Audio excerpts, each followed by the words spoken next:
Yeah, you have staff. All right, good morning again. Welcome. Thank you guys for being here again today. This is Dr. Carolyn Speer. She'll be talking to you about accessibility when teaching about art and music. So the math people, they were much less enthusiastic. I mean, you've got all the theater and happiness, right? Come on, humanities. I drove here with the guy who's doing the math one. I'm like, I get the way more fun. Yeah. So enjoy your time. Take it away. Cool, thanks. I Yeah, you're appreciate it. welcome. This is really weird because I'm short, and also this is super like othering. For you and for me also. Hi, I'm Carolyn. Please call me Carolyn. I'm going to go ahead and close the door to, unless, is that going to make anybody? We're not at dinner, right? I'm fine because I'm cold from that. I was here last year. There were as many people last year for my keynote as are currently in this room right now. There weren't as many people last year as there are this year. I'm sorry to keep you on your checkout day. I didn't know that. That wasn't my choice. We won't believe you. Just a little bit about me, so you have some sense of who the heck I am and what the heck is going on. I came from the faculty at Friends University, where I was an English and political science professor, because that's how it goes at a small Christian liberal arts school. My background is actually in political science, but I also taught literature and some then world masterpieces type classes for about 14 years that included literature, art, and music kind of as a combined thing, because again, liberal arts schools do things their own way, and so that's what we did. I had a military spouse. We decided to follow a military career because we were at war. And so everybody said, oh, thank you for your service. They didn't say, you'll never be able to return to faculty after you quit this job. That was true, however. So I continued to teach online for years. I've taught continuously since 1992, never missing. I missed one summer since 1992. Other than that, I've taught continuously. I had my first baby, and I chose not to teach that first summer, but he's now just came back from the Peace Corps, and my youngest is about to graduate from WSU in a week. So I've been in this for a long time. And so I taught face-to-face, online, hybrid. I was the liaison between the Religion and Humanities Department to the adult college for a number of years at Friends, and now I run a team of creatives at Wichita State. We do accessibility, we do a lot of other things. We actually are the Access Office. My card is up here if anybody's interested in it. It's braille, so that's cool. So mine is not the Accessibility Office. Mine is the Access Office. We do accessibility as a component of access, but so is cultural literacy, financial access, all of the things that stand between students, particularly marginalized and marginal students, and success. That's my office. That's what we do. We also have the instructional design team and the educational technologists. So we do a lot. I have my annual report if anybody's really interested, because John didn't read it yesterday. I sent it to him right on time, and he didn't open it. I know, because I can see. And so I printed it and brought it with me. So my office delivered over 1,300 hours of faculty training last year, face-to-face training. That does not count our online training. So we've been doing a lot. So this is what I do. So hi. Everything there is to know about WSU now and what's going on, and that's actually how I sort of put this together. I don't want to talk at you, I want to talk with you. We can probably, a lot of people who are in this room are planning on being here for the next session. I don't know, because kind of I've sorted for you, right? We may get some people out and in, I would expect at least at the break, but I have created this so that it's more one long presentation rather than two separate ones, although they are two separate decks. We did make all of our materials available to you. I don't think John mentioned it. We have a bit.ly for it. Yeah, did he? Okay, when I was going to the bathroom. Okay, there we go. Let's just say I left to go to the bathroom to call a coffee. So all of our stuff is available. That is a component of accessibility. You can't make everything always accessible all the time. Litigation is really how to make this happen. So at any rate, I don't want to talk at you. I've set up some slides so that we can talk about different topics, but I want to see what you need and just do that. Remember those old commercials where it was like a conditioner that only goes where your hair needs it? That's what this should be. So only go where you need it. But I'm prepared to talk about the distinction between accessibility and accommodation. Again, you've gotten plenty of that. I don't think we probably need to address it, but if we do, we can. Accessibility basics, just what does this mean?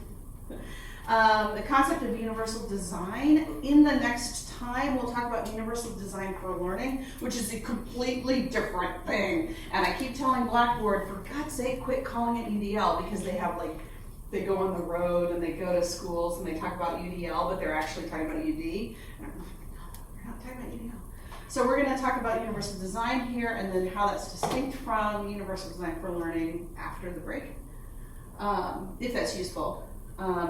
Basically, when more is more is mitigation. How do you mitigate? So that you don't have to have one thing carry the load for all possible users. And then what I want to do here is talk about writing alt text for images, because that's big for anybody who deals with any kind of artistic communication. So that's my hope, but first off, it is not a catastrophe. Does anybody have any question or want to talk about that intersection between accessibility and accommodations? It's a spectrum, and there is a wide gray margin between the two.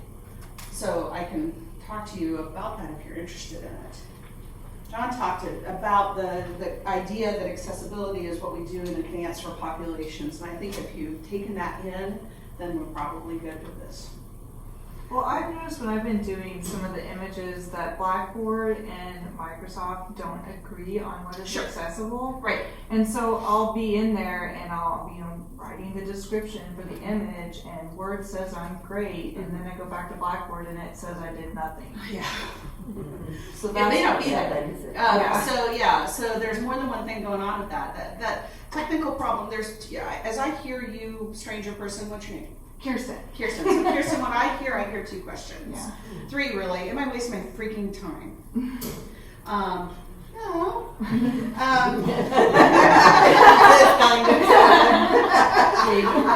Probably not. Every time we do a thing, we learn. So there's that. 2, what's going on with just the standards of this, right? How come people aren't agreeing? And there's a very good reason why people aren't agreeing. There are no standards for this. And 3, am I making a technical error? Is there something going on? I would suspect 3. I would suspect that somehow you're doing work in Microsoft, and then is it coming through with Ally saying you don't have tags, or just that you don't have all tags? Let me see. It says... Are you red? I'm not red, I'm orange. That's good. Orange is Okay. But I don't remember why it took me over there, actually. It just said that, I just wrote down that when I added that, then Blackboard or Ally didn't accept it. Did you have headers in there? What? Yeah. Ally loves headers. They love headers. Okay, well, I have tons of questions about headers. Okay, so technical training. Technical training, I'm going to give technical training to another entity. I'm going to recommend that you go to ksarn.org, KSARN, Kansas Accessibility Resources Network, .org. There are currently 9 separate fully online, self-paced courses in the technical components of making something accessible. All the different courses focus on things in a different way. So, for example, KSARN has a course on going to conferences and ensuring conferences are accessible. That's a little bit, that's probably, unless you're going to a conference. In which case I would do that. Because conferences really require you to do that now. But there is a big chunk on making video accessible and making digital documents accessible that should help. But there's probably something technically going on. It could be just as simple as how you're saving. Sometimes when we save coming out, are you uploading documents or PDFs to? I'm making it a PDF, and I did add a title. Mm-hmm. So that did raise it a little bit when I added the title, but I'm suspecting headers also. Sometimes It's- when I add headers, it wants me to, well, that's a different question. I won't ask that one. So 3 things, the third one being there's probably something technical going on. No, to answer number 1, you're not wasting your time, but you probably are missing a training component. And 2, why don't they agree in these standards? And it is true that there aren't standards. And it's frustrating. The Rehabilitation Act of 1973 told us that we had to do all of this stuff. Not this stuff, because this stuff didn't even exist at that time. Digital world wasn't really the same. But it said that we had to do it, but we haven't been holding ourselves, no one's been holding us to these standards ever. It's been, the Rehabilitation Act has been rewritten and there have been some fine tuning, and so there's some reasons, some legal reasons why that's changed also. But also, it's litigation, man, that's the answer to that question that's put us in this boat. And prior to all of that litigation, because universities and colleges weren't meeting these standards, we didn't establish these habits. Really, hi, I'm from Wichita State University, one of the preeminent schools in the freaking country now in this area. I mean, how did that happen, right? We were not anticipating that. We don't have teams for that, we do now, we didn't. It's just really fluid, which is why I think talking about alt tags and actually the creation of them will be helpful. So I don't think you're wasting your time, but yeah, we're creating some of these standards as we go, and depending upon what the regulations or the preferences are at this college, what I would say, if you were mine, is upload it in PDF and document both. Tell your students which one you upload first, so that they don't get confused, especially brand new students, high school students taking college classes, and others who don't really understand the environment, that if they see 2 documents, they're gonna think it's 2 different things and then read it twice and get confused. But saying, hey, this is the same content, I'm providing it in 2 different ways, and that will help to mitigate some ally scores. But that really has more to do with what they wanna do for standards. That's how we would do it on our campus. And that would fix your problem. That matters. Okay, any other things about accessibility and accommodations in that world? All right, cool. Accessibility basics, just really quickly, just to review. Remediation is hard. Don't plan to remediate. Don't put off to tomorrow what would be better to do today. Instead, just change your habits. Once you get that training and those habits start to pay off for you and you're starting to see the outcome that you want, just apply those habits going forward, because fixing things that are broken in this environment, fixing digital things that are broken is really hard.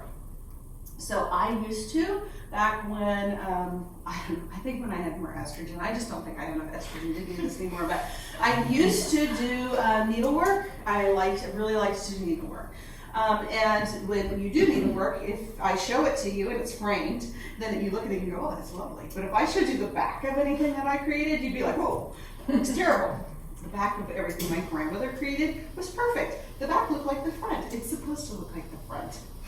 Well, I bring that up because when you create a digital document, we are only used to looking at, for historically speaking, essentially the front of the needlework, right? We don't care what the code looks like. If we go in and we add spaces, if we go in and we put things in different orders, I start this and then I add this and then I add something up here or whatever, it doesn't matter, because ultimately we're only planning on evaluating it with our eyes. It's just what's on the screen. What's on the screen isn't even actually what the document is. Of course, it's created in code. And when we do all of these bad habits, we're creating code that's seriously janky. And then a screen reader or another kind of assistive technology device that's going in and trying to interpret that document can't do it properly because it's looking at the code. And so if the code says, instead of centering something as an example, as an easy example, on the page, if you go space, oh, back. Okay, no, that looks good. The screen reader will literally read space, about that fast too, because they turn people who use screen readers as a primary device read it really fast, but still it's irritating, right? Every single thing that's done by hand in a document is going to have way more code associated with it than if you use styles.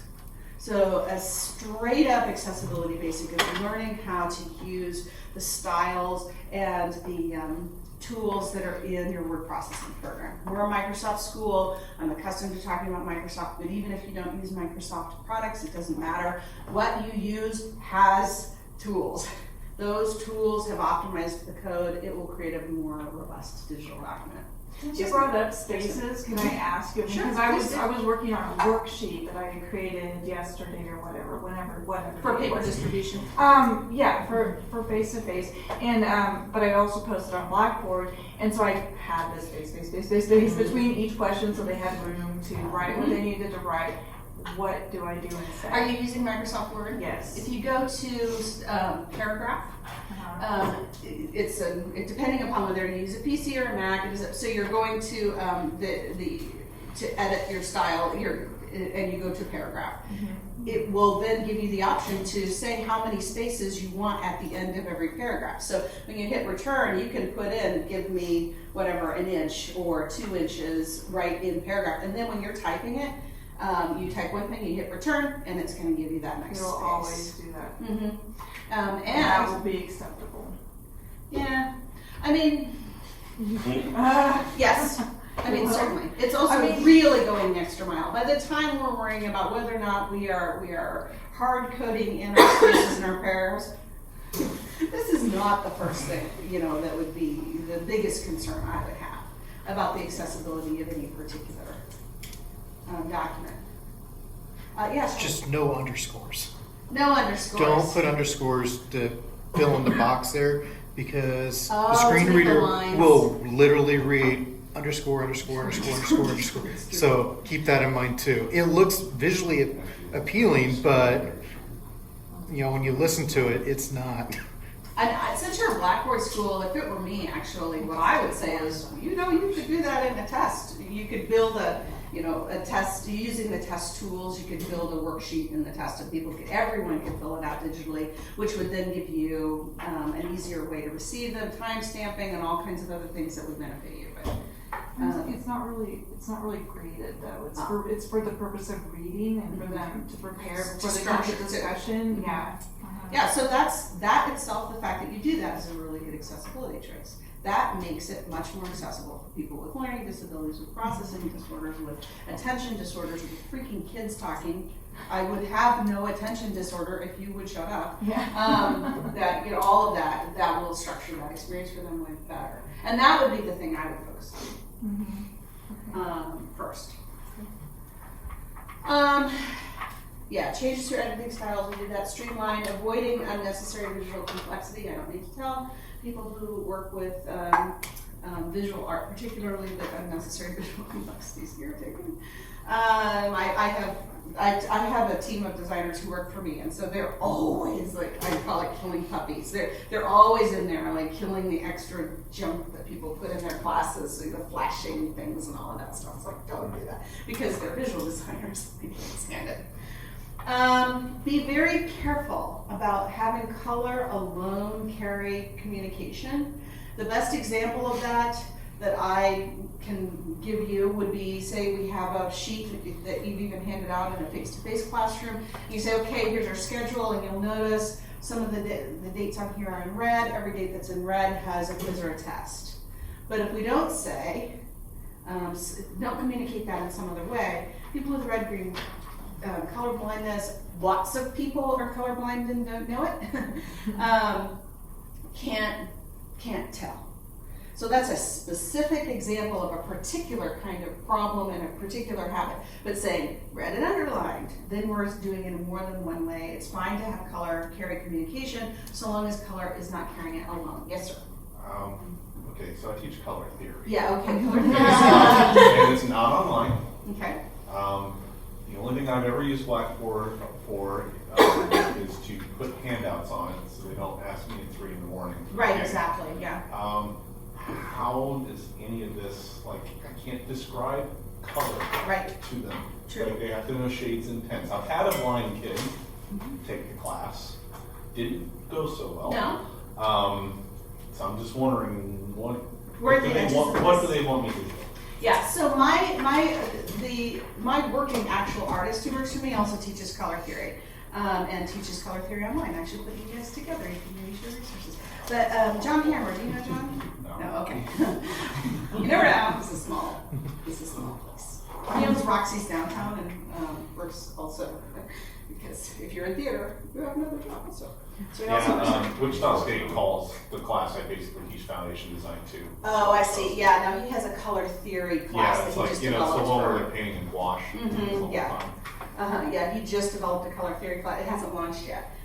He's just doing it right now. So the question really is, where are the edges of this? That is more, that's a question that I have a whole slide on in the next thing, but the money shot on that is this. If we are talking about things that are not fundamental components of core competencies, accessibility addresses things that are not fundamental components of core competencies. No one could legally require an accommodation of a fundamental component of a core competency in a class, and that is something Cowley could go to if you guys had a blind kid in a color theory class and they said that this is not accessible for me, then that's where we would be, that's where that would shift. This is a core competency of the class, it is a visual class by its nature. So that doesn't mean you might not have a kid who, like John said, it really isn't blindness, deafness, and mobility, but it really is somebody who's not using, can't or won't use their eyes at this time, ears at this time, hands at this time. If they can't use their eyes at this time in a class that needs their eyes, that's one thing. If they won't use their eyes at this time in a class that needs their eyes, that's on them. But you may get some people in those other categories that we want to make sure that the rest of the content is optimized for. But yeah, you can't. Okay. My favorite is at WSU Tech. When am I going to blind person in welding class? Well, when you do, but I don't think you will. Yeah, I mean, Let's bring another it was a graphic design stick, so I think he thought he was just gonna, have everything, just blow it up. So he had visual, he had experience. Well, I mean, he was completely blind in one eye, and then the other eye maybe had 5% disability. But a core competency was, eye measurement. Right, yeah. Being able to Right. understand. And there's a lot of deference, legally speaking. I'm not a lawyer, can't give you legal advice.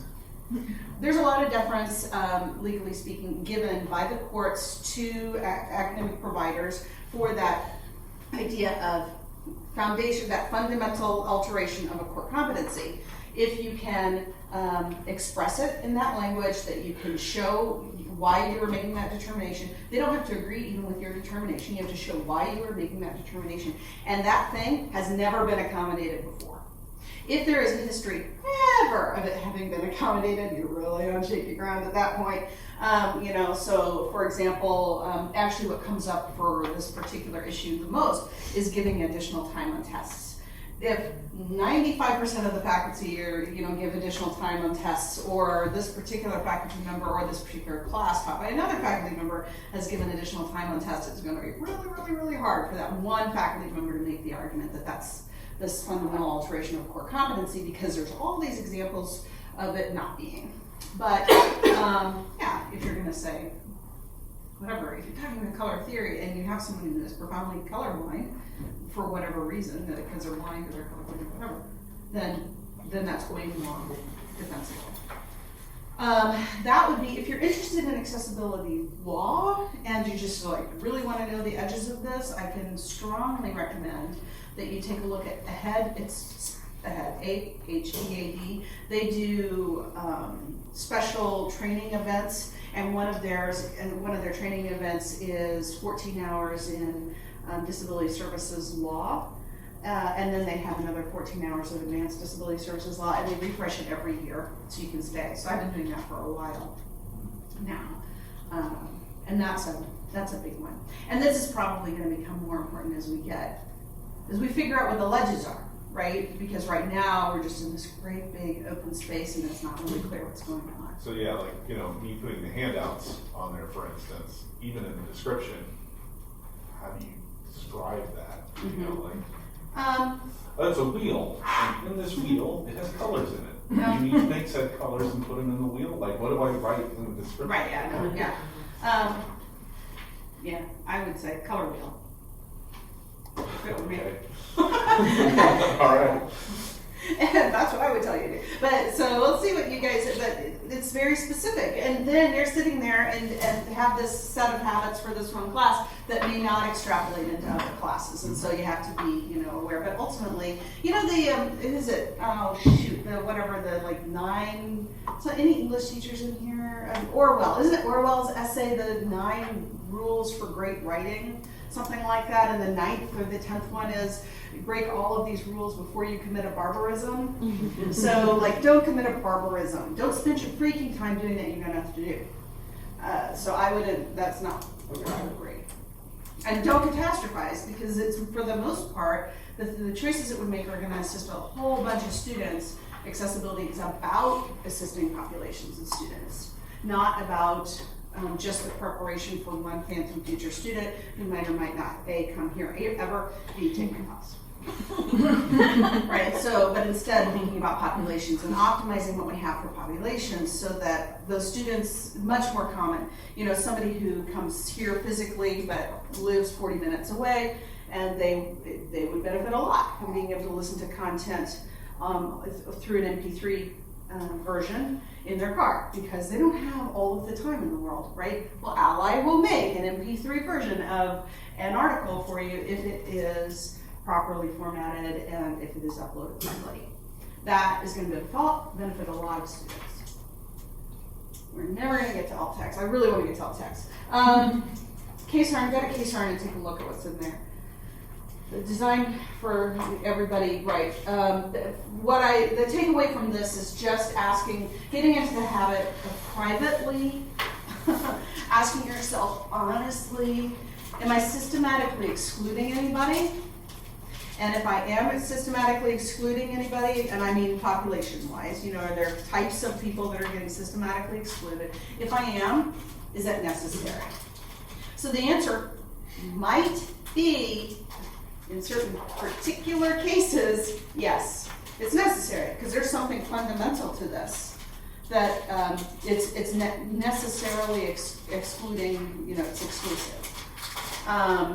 But when it isn't, then starting to think about, okay, I do appear to be systematically excluding X. What can I do to start improving that outcome?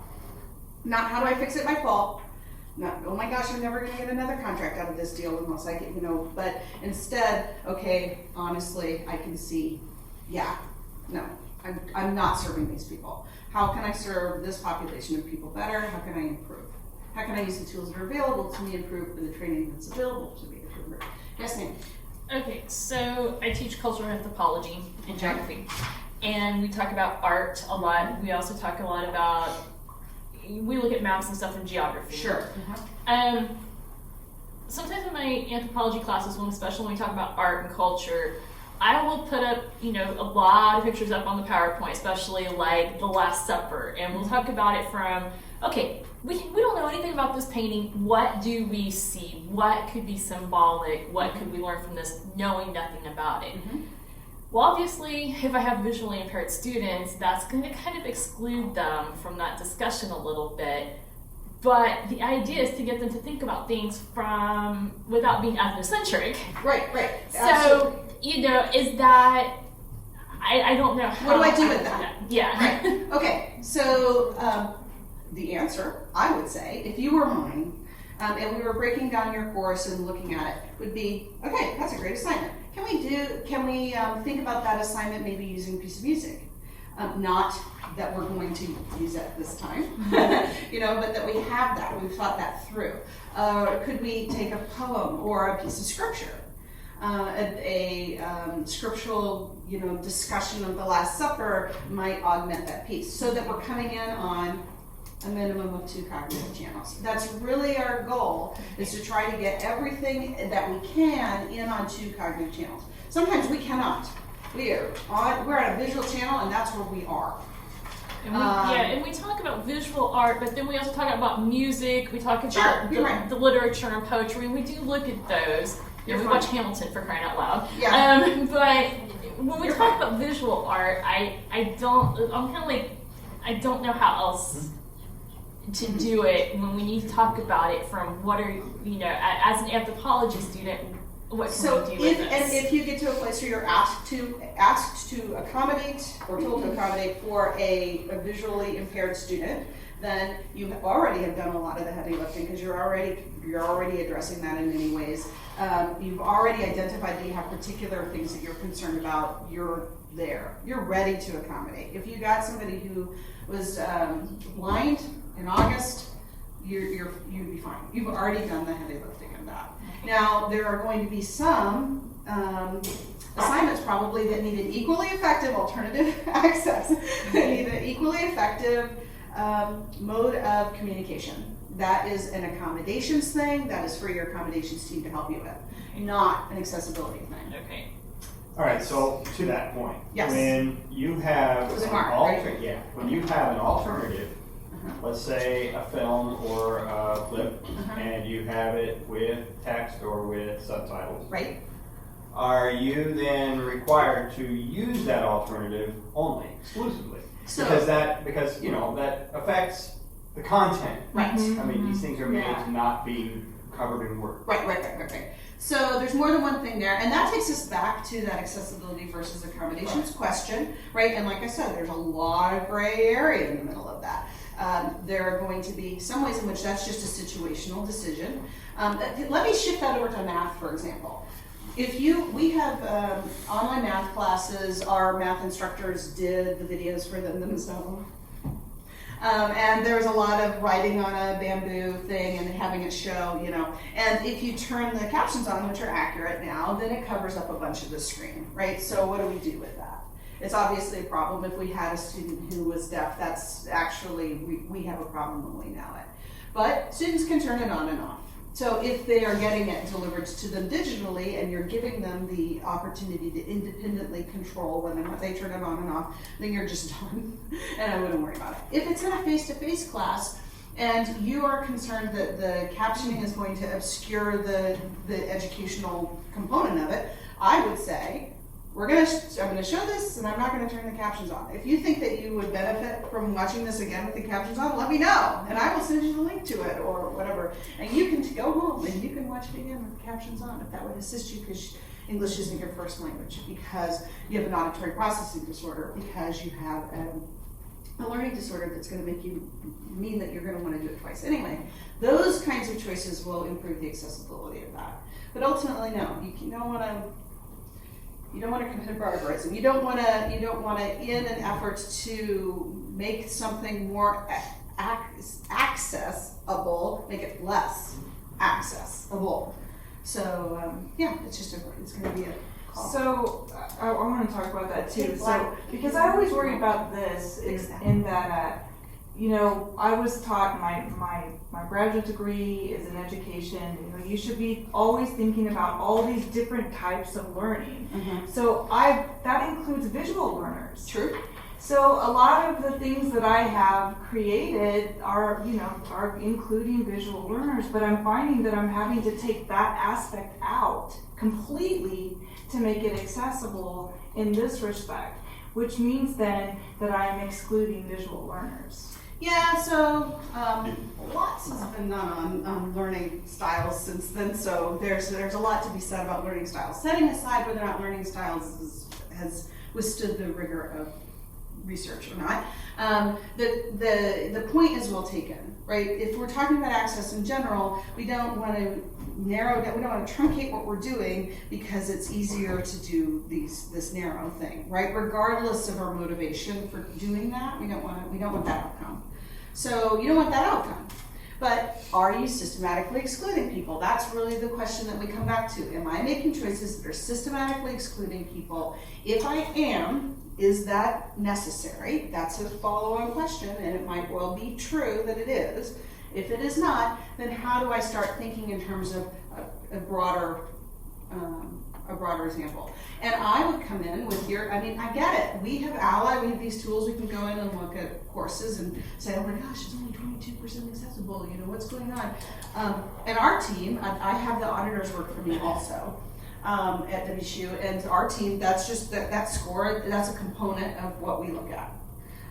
because we ask people to mitigate, and so they might have 3 versions of the same file up, and each one it's kind of optimized for different users, then it's always going to limit itself to a lower score, and that's just something we see.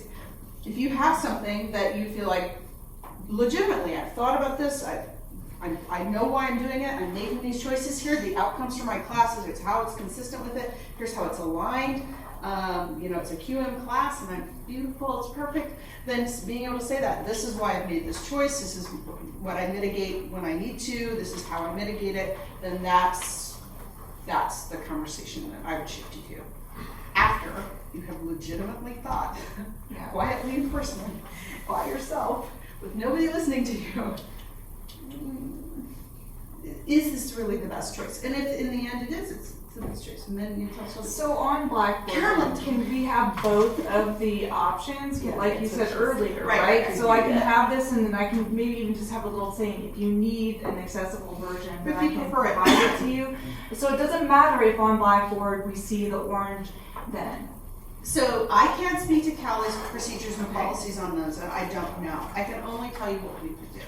But yes, from a technical perspective, yes, you can upload multiple files into Blackboard in the same area, and there are lots of reasons why. A much bigger thing, setting aside, and just for a minute, let's not talk about impairment. The much bigger issue is financial access. If you have students who are in public libraries accessing your class, or they are accessing your class from their phone, then they need it in different formats. A phone doesn't do PDFs very well because you're scrolling like this, and that sucks. And so you would want the doc, right? But if they then go from their phone and they go to a public place, they may not be able to download something onto that computer. And if they can't download something to that computer, then a PDF's a way better choice because it's going to open up in Blackboard on the screen and they can read it. They can take screenshots of it, they can take pictures of it with their phone if they have to, but they can take that information and get it out, but only if it's in PDF. But PDFs, those are problematic from an accessibility perspective. So there's more than one thing going on, mitigation is really the key. I wanted to talk about universal design because I want to talk about universal design for learning in the next time. I'd at least want to say something about universal design. Universal design comes out of the built environment, the built space, the physical world. Taking universal design concepts and applying them in the digital world is something that's been done already. We aren't the first ones to do that. There are lots of people who talk about universal design in the digital space as well. The idea of universal design comes down to these particular categories. Equitable use, that's that question, am I systematically excluding, and if so, is it necessary? Flexible use, simple and intuitive use, perceptible information, and by the way, WCAG standards, for any WCAG geeks in there, use a slightly different word for that. It's fine, any P word will do. Perceptible information, tolerance for error, low physical effort, size, space, and approach and use. So some of that you can see that physical, they can see that built environment coming in. But as you think about your class moving forward, thinking about improving its flexibility, thinking about improving its equitable, the equitable nature of the class, making sure things are perceptible if you have things coming in on 2 cognitive channels, visual and auditory, or tactile and auditory, or tactile and visual, or then it's going to improve its perceptibility. Tolerance for error. Tolerance for error comes up when we make that, this is for the shout out to the people with education degrees in the room, when we make the distinction between summative evaluation and formative evaluation. If you have a lot of formative evaluation in your class, then you have a lot of tolerance for error, and that helps to support accessibility. When more is more, I'm never going to get the alt tag. I really like the picture for the alt tag, so we're really going to get to that slide. Like, I'm going to do that. We've already talked about it though. 2 cognitive channels. So if you have an art example, is there a music example? If you have a literature example, do you have an art example or a music? Okay, start thinking about more than one way to do a concept. Digital information, more than one file.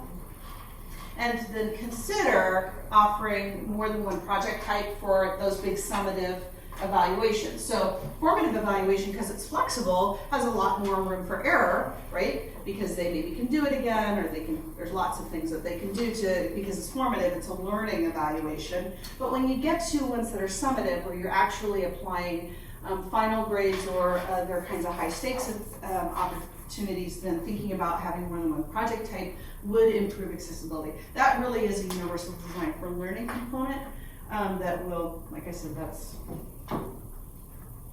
in the next slide.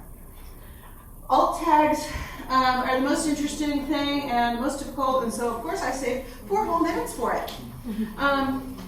Alt tags are very challenging. First off, let me just say this. Yes, Ally is looking for specifically alt tags on images, and it's going to kick it out if you don't have an alt tag on an image.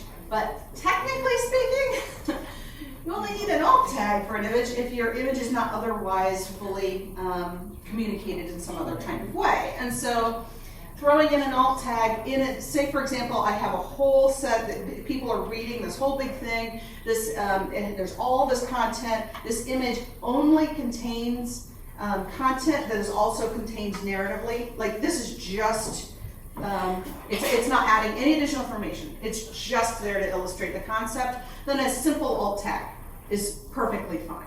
So if I have a whole essay that's talking about cats and dogs living together in urban environments, and I have written 3 whole paragraphs on this, and they've read it, and I use this image to illustrate cats and dogs living together in an urban environment, then the alt tag that came with this image, I got this from Unsplash, and you can't upload an image to Unsplash without putting an alt tag on it now. The alt tag that was provided isn't even accurate. Gray cat sitting on lying brown dog. So I would call that a tabby cat sitting on a lying buff-colored dog. That is not a brown dog. Brown is a different color entirely. That is not brown to me, and that is a tabby cat. That is not a gray cat. It's a stripy cat. Whatever. So we've got 3 because in an environment where you're talking about cats and dogs living together in an urban environment, that's all you need, right? If you are using this image to illustrate a poem about, a dog that dies, then you're going to say different things about that image than a biology instructor would if they were talking about, the biology of dogs and why it can take the weight of the cat lying on its abdomen, or whatever biology people would say. If you're talking, this is an image, by the way, from Vietnam. If you were talking about travel, if you were talking about cultural anthropology and what it's like, to live in Vietnam, and you were going to use this image to illustrate a concept, then you're going to say something different about that image than I would say in a photography class. Because in a photography class, I might point out, it's not really clear on this, but the dog's face is blurry. Right, so for this image, I would have chosen probably a whole different lens, actually. So maybe we would talk about the ways in which this is good composition or poor composition or whatever. They're going to talk about it in a different way. So if all you're doing is providing this image and you're hoping that students get everything out of it without additional text, then that alt tag is going to need to be long and involved. If you have all of this additional text or auditory audio or whatever it is, however you're communicating information, you provide the image to augment it, but doesn't carry an additional information, then a tiny little alt tag is fine. So if we have a photograph in like a module that explains a big unit, and we say in the text, if you look at the photograph on the right, this is so-and-so with his 70 wives and 100 children. This is an example of polygyny. They live in India, blah, blah, blah, blah, blah, which is an accurate example from one of my classes. All I need to put in the alt text then is the guy's name and his family. Yeah, right, Okay. yeah, right, exactly. Okay. Man with 20 wives, Okay. 70 children. Or decorative image. Okay. Yeah, just clicking decorative image would be perfectly sufficient if it is containing absolutely no additional text. It is only there, essentially, as a decorative element. Okay. Just be careful of pictures with words in them. Yes. Ally loves those words. if you like playing games and you have to get a green rating for everything in your course, and you have a picture, like I have a picture of an iceberg in one of my courses with lots of words within the iceberg, and I'm very OCD when it comes to stuff like that, and I had to get green. I had to put 90% of the words into the alt text before it would approve it and give me a green. And that's a barbarism. So say you had a blind student in your class, and they're like, "Oh my God, I do not care." How come I have to hear every one of these words, and a sighted person can just scan it? You know. So yeah, it's these are tools. Ally's a great, powerful, wonderful, supportive, and fantastic tool. It is just a tool. And sometimes it acts like a freaking tool. Different use of the word. I thought that Ally was my master and I was the student.